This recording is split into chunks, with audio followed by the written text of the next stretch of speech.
Hi, I'm Teresa from Phoenix Gate Crafts, and today we're talking about organizational systems and inventory.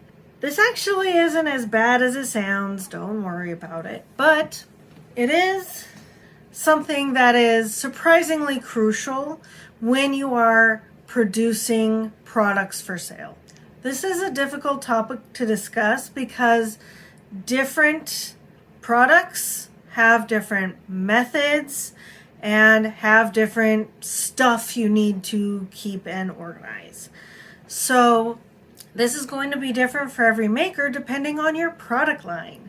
But whatever you do, whatever you're making, I recommend making it very systematic and easy to find the stuff you need. For example, if you're making candles, you want your waxes, you want your fragrance oils, your wicks, your vessels, your molds if you do that kind, colorants, and then you want the stuff for shipping over there. It's easy to just go through and grab what you need. If you're making melt and pour soap, you'll want your different soap bases, your fragrance oils, your colorants, your molds, pouring pitchers, anything that you need kind of goes boom, boom, boom, boom, boom. So all you have to do is walk down the line to wherever you're going to be going and just grab what you need as you go. That way you're not going oh, I need this. Where is it? I don't know. Because the biggest waste of time is actually having to look for something you have. The even bigger waste of time is having run out of something and not already purchased the replacement, which is why you need an inventory system in the first place. And there's inventory of your end product, but there's also inventory of all the stuff you need to make, sell, and ship that product. So whatever system you come up with, make sure that it is logical, easy to do, and as simple as possible. You don't need anything complicated, especially when you're in a rush. So there are some things that really help with this. Now we're going to talk about the production side first, and then we're going to do the accounting inventory in a minute. First handy thing is shelving. Ta-da! Bookshelves actually may not be very useful. There are metal wire shelves that are actually much more convenient. They're a little bit deeper than your typical bookshelf, and they often have more shelves, so you can have them kind of organized as big or little as you need. So you can put as much different stuff on them as possible. I don't have any of those shelves. I don't really have a mass production of anything at the moment. Having a shelving or a drawer system is going to be really handy, especially if you can put little notes or labels on those shelves, because labeling is very easy way of keeping track of stuff. I used to work at Java City and at the Barnes & Noble Cafe. In both locations we had those wire shelves and they had little labels, so we knew exactly where anything was supposed to go. So we had it labeled for vanilla syrups, hazelnut syrups, whatever seasonal syrups we were dealing with, pumpkin spice, whatever. Chocolate, white chocolate, chai, they all had their special places on the shelves. This even happened in the walk-in fridges and freezers. So if you do that, it will make it very easy when you run out of something, because you will see that there is a label there and no bottle for it or no container. You could also have boxes and stuff. This is a lot easier if you're doing wax flakes instead of blocks. It's a lot easier to have your wax flakes in a box or something, or a bin that's also labeled. And here's the cool thing. If you get into a system with this and you can see how much of each one you're supposed to have, so you're supposed to have 2 32-ounce bottles of vanilla fragrance oil, and you only have one, you need to purchase another one. It'll make it very easy to do ordering, because all you can see is, oh, I'm supposed to have this much, and I only have this much. I need to purchase this many more. Simple subtraction in your head. It's very easy. You also want these organized FIFO, which is first in, first out. So basically, when you have your shelf and you have stuff in the front and the back, the stuff in the front should be newer. Just like when you go to a grocery store and you go, say, to pick out milk. I don't know how many other people do this, but I always kind of reach past the front milks to the milks that are in the back, because the newer milks are going to be in the back because they're trying to sell the older milks first. And since I don't drink a lot of milk, I want the newer milk, so I reach. This really helps with anything that's perishable or has a time frame for it. This way, nothing's sitting in the back just expiring when you could have used it. You're less likely to have to do your annual clear out and throw away expired crap. And ultimately, just make sure that everything, there's a natural flow to it. Finding stuff makes sense. I wouldn't rearrange very often, because once you get kind of in the habit of, oh, shoot, I need whatever I need. It's over there. I'm going to go get it. And you just walk over there. And then you realize, oh crap, I rearranged everything. It's actually over there. Well, don't do that too much, because you're just going to throw yourself off. You'll probably notice that there are some things you can rearrange and some things you can't, because they're kind of like core where they are.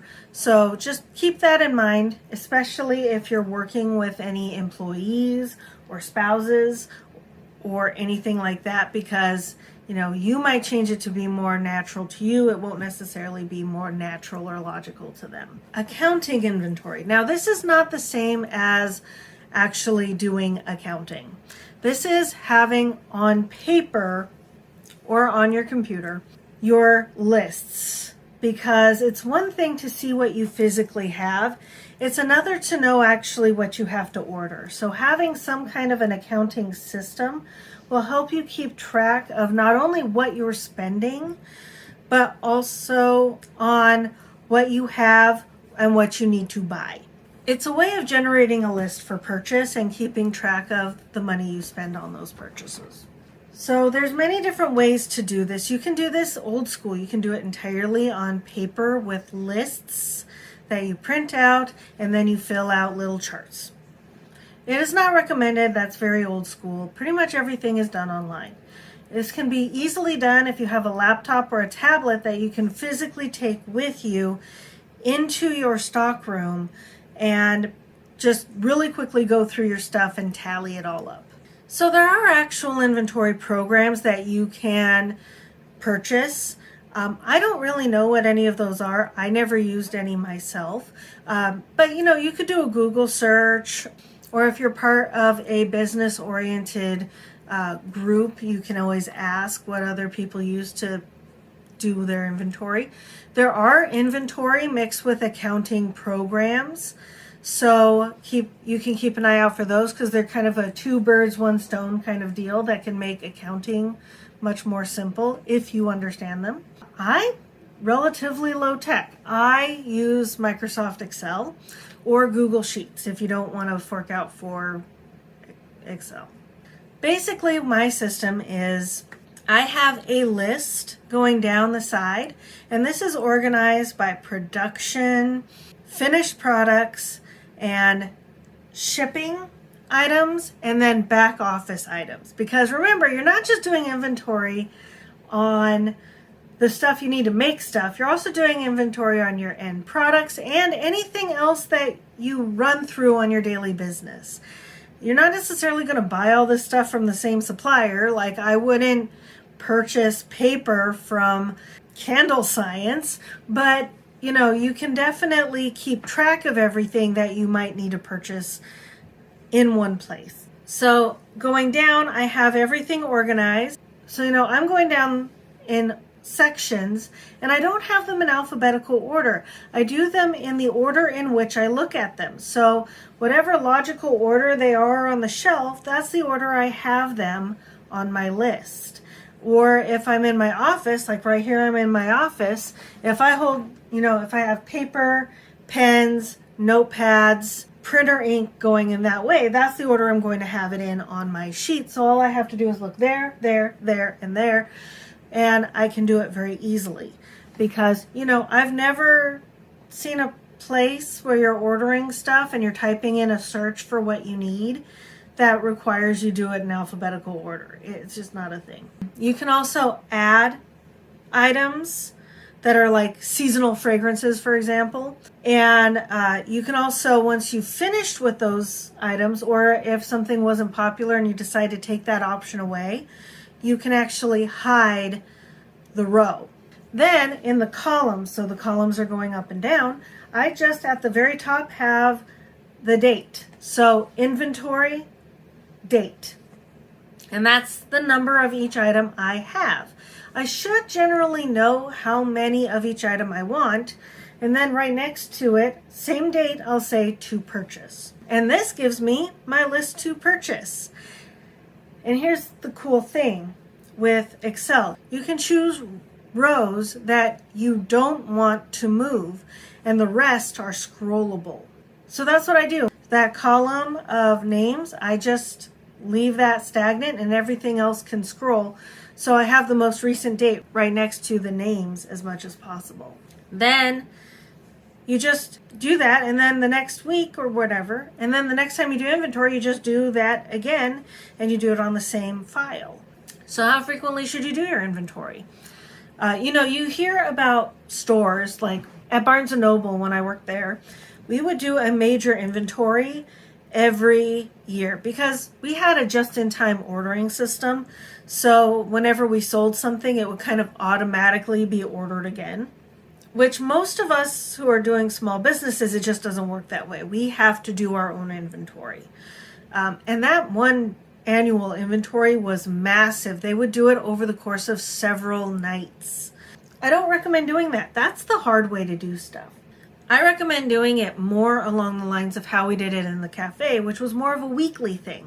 Usually we'd pick a day, depending on what day we would order, and it was usually the day before we would put in our order. And at that time, the manager would go through and figure out, do the spreadsheet and figure out what they needed to order, and that way they'd be able to get any approval they needed from higher management, and then they could put in the order the next day.